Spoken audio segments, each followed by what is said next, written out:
Dinosaurs ruled the Earth for over 165 million years. However, there were many animals that lived before, during, and after that were just as formidable. We've picked 36 that dominate the others. In this show, we will talk about these dangerous animals, including when they lived, what they ate, their weaponry, and how humans would fare if these creatures were still alive. From the largest animal of all time, to griffin flies that could decimate ecosystems, to an elephant that could kill a T-Rex, this is 72 Dangerous Animals, Prehistory.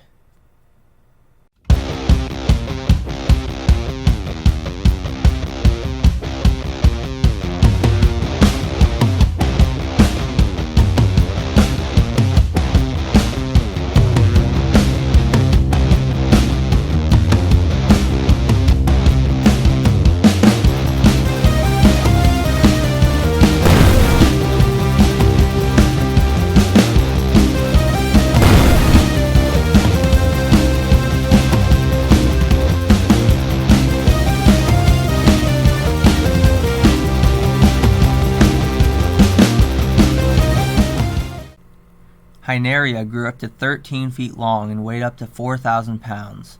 It lived 371 to 359 million years ago in the United States and South Africa. Hinria was a large lobe-finned fish from the late Devonian period. Its skull was heavy and its jaws were long and narrow.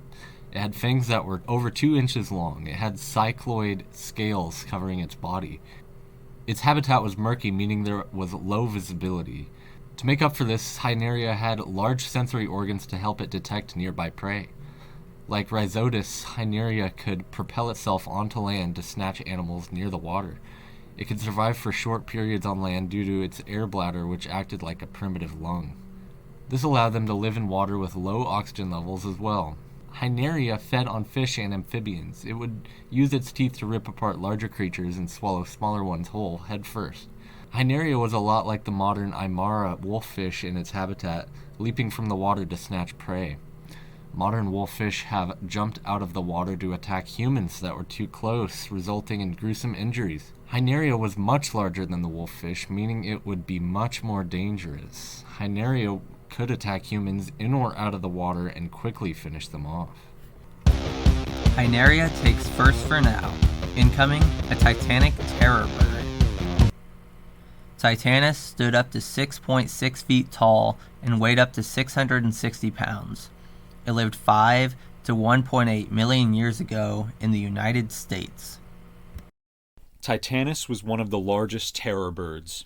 Its skull was up to 22 inches long, making it one of the largest bird skulls of all time.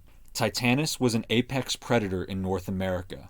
Titanis was heavily built, but very agile and can run very fast. It could run at speeds up to or over 40 miles per hour. It swallowed smaller prey whole and killed larger prey with repetitive blows from its long, hooked beak. It preyed on herbivores such as armadillos, glyptodonts, horses, tapirs, and capybaras. Titanis is the only terror bird known from North America. Titanis competed with smilodons, American cheetahs, Arctidus, and other mammalian predators for food. Titanis had a sickle-shaped claw on each of its toes, just like dromaeosaurid dinosaurs such as the Utah raptor. It had strongly built wings. However, they were much too small to use to fly. Its wrists were very mobile too. Because of this, in 1994, it was suggested that Titanis had clawed hands like dromaeosaurs. The artwork that followed is absolutely ridiculous and goofy.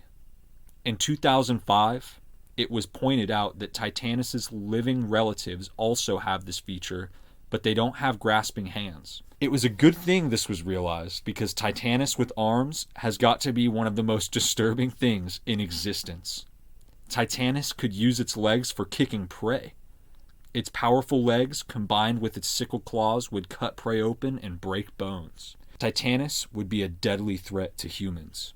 It was so much faster than us that it could catch up to you in mere seconds, pummel you with its hooked beak, and eat your lifeless body.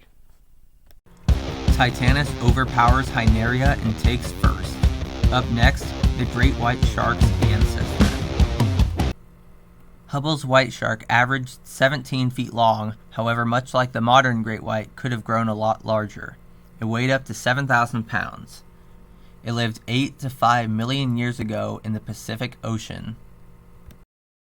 Hubble's white shark was an intermediate form between the broad-toothed mako shark and the modern great white shark, meaning it evolved from the broad-toothed mako shark and evolved into the great white.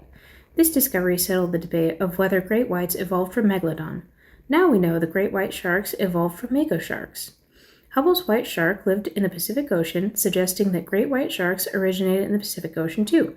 Male great whites measure from 11 to 13 feet long, while females measure 15 to 16 feet long on average, and the Hubble's white shark was 17 feet long on average.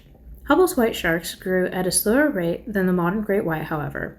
The teeth of Hubble's white shark developed larger and less fine serrations as it transitioned toward the modern great white. As Hubble's white sharks transitioned toward the great white, it switched to a diet of mostly marine mammals such as seals and whales.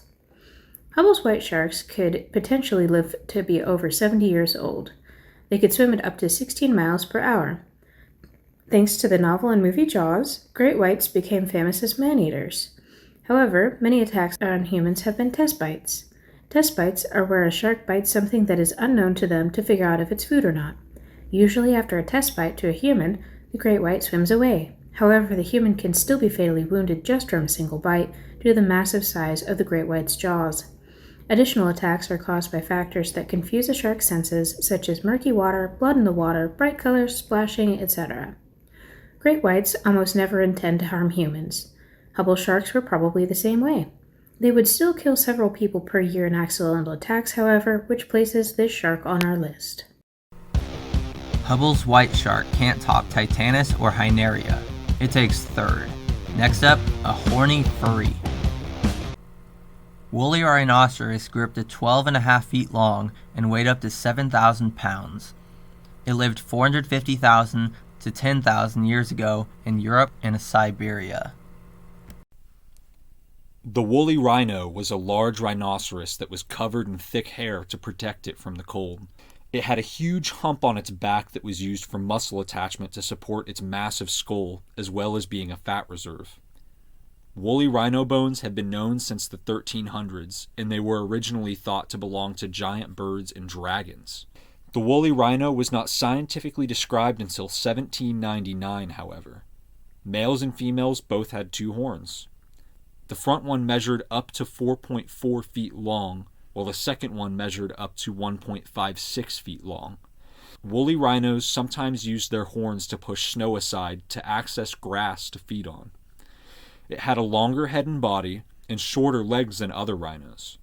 Like woolly mammoths, woolly rhinos had a layer of long guard hairs and a thick undercoat. Adult woolly rhinos didn't have many predators, but young were targeted by cave lions and cave hyenas. A juvenile woolly rhino skull was found with injuries caused by a cat, but it survived to adulthood despite these injuries. Woolly rhino males often fought each other, breaking each other's skulls, jaws, and ribs with their horns. They were grazers and fed largely on grass. Woolly rhinos could live up to 40 years. While interactions between woolly rhinos and humans were rare, they did happen occasionally, with several woolly rhino bones preserving cut marks on them made by human tools. Like modern rhinos, woolly rhinos would be dangerous if you got on their bad side. Modern rhinos occasionally kill people, but only attack 3 people a year on average. Woolly rhino isn't as deadly as our other killers. It takes 4th.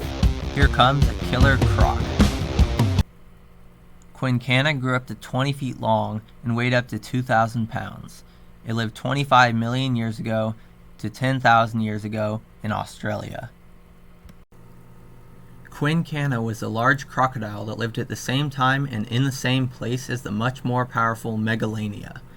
Quincana had backwards curving serrated teeth, meaning it was not a fish eater, as fish-eating animals have straight conical teeth. It is argued whether Quincana was terrestrial or aquatic. It is thought that Quincana walked upright like the other crocodilomorphs in its habitat.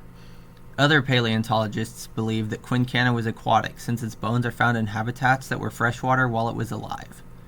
There's an easy explanation, as most animals require water to drink, so it would make sense to find an animal's remains near water. That doesn't mean it's aquatic. Quincana's habitat was woodlands near bodies of water. Quincana had a deeper snout than modern crocodilians. Quincana's eyes were on the sides of its skull, whereas modern crocodilians have them towards the top of their skulls. It is thought that Quincana could chase its prey, but also would have waited by game trails to ambush prey. It is possible that Quincana resembled Megalania in hunting habits, taking out large prey and using its serrated teeth to rip prey apart. There's a man named Stephen Rowe who's known for having quite a lot of weird opinions and studies relating to Australian megafauna. For instance, he believes that reptiles, such as Megalania, Quincana, and Wanambi, were not apex predators. He believes mammalian carnivores outranked them. He also has a habit of shrinking prehistoric animal sizes. He tried to downsize Megalania from the originally proposed 23 feet down to 11 feet. Rowe was told he was plain wrong, so he took his statement back and said, okay, it's not 11 feet, but it's still nowhere near 23. He also tried to downsize Quincana, saying it would have grown from 5 to 10 feet long. He argued that climate change was the sole factor in megafaunal extinctions, and they had nothing to do with human hunting or fire usage. He proposed that Megalania ran at 6 miles per hour, which is absolutely ridiculous. Modern Komodo dragons have been estimated at 12 plus miles per hour. Megalania is generally accepted to be much faster than that. Rowe is strongly against the idea that Quincana was terrestrial. Rowe's hypotheses have been largely disproven and no longer hold up. Quincana would have been like a slightly smaller Megalania without venom. It would be extremely brutal in an attack on a human. Quincana takes first due to its crocodilian killing power. Titanis falls to second, Hinria to third, Hubbles white shark to fourth, and woolly rhino to fifth. Last up, killer sperm. Zygophyseter grew up to 23 feet long and weighed up to 15,000 pounds. It lived 11.6 to 7.2 million years ago in Italy. Zygophyseter was a medium-sized macroraptorial sperm whale.